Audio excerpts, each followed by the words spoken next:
How far did the Bolsheviks go when it came to revolutionizing everyday life in Russia and the USSR between 1905 until 1930? Here we're looking at a propaganda poster for basically women's rights in early Russia. The Bolsheviks wanted to unify the women with the male working class and bring them out of traditional household roles, which would look like taking care of kids and tending to farm animals, to make them a more progressive, productive member of society. Anne Gersha wrote a book, The Culture of Gender and Generation in the Soviet Union from 1921 to 1928. In this book, she shows the roles of women in the USSR and how they began to shift during the Bolshevik Revolution. She showed how they could become productive members of the workforce, and she writes, encouraged equality in love and sex as well as economics and politics. During this book, she also speaks about the Komsomolets, which is a women's Soviet youth league to get Soviet women from a young age involved in the community around them. Here we're looking at a Christian church that's being burnt down during the Bolshevik Revolution. The Bolsheviks went through communities and attempted to wipe out any trace of power or authority.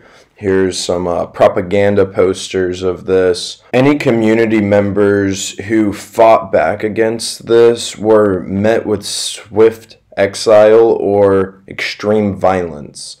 Community members such as priests and rabbis were either shot dead in the street in front of the entire community or banished to the gulag. It's important to mention it was not only religious leaders that the Bolsheviks were going after, it was also enlightened thinkers and members of higher education. This is a character named Perchik from Fiddler on the Roof, and he is a student from Kiev, and at the end of the film he does get sent to the gulag for protesting and spreading his enlightened ideas about the world and education.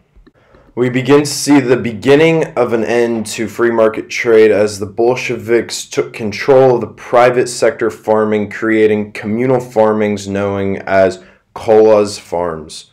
The USSR demanded grain acquisitions be met and compensated their workers with a percentage of either the grain or the money. Lynn Viola writes a book called Peasant Rebels Under Stalin. In this book, she highlights how there were certain people with privatized farms who fought back against the collective farming movement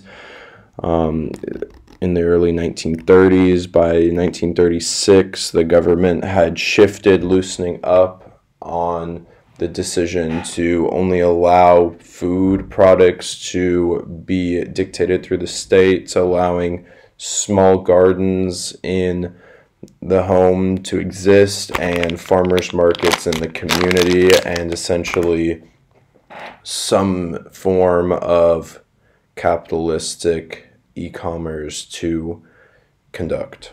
The Soviet government insisted on communal farming and to keep with their grain acquisition quotas, spreading propaganda posters like the one on screen. And even when they saw people were literally starving to death and the system was not working, they stuck to it. Mother is a book written by a Russian man in 1905 named Maxim Gorky. This is a first-person primary source that illustrates how the Russian government is changing around him. Maxim Gorky also articulates in this book how the change in the political structure is to the detriment of the people.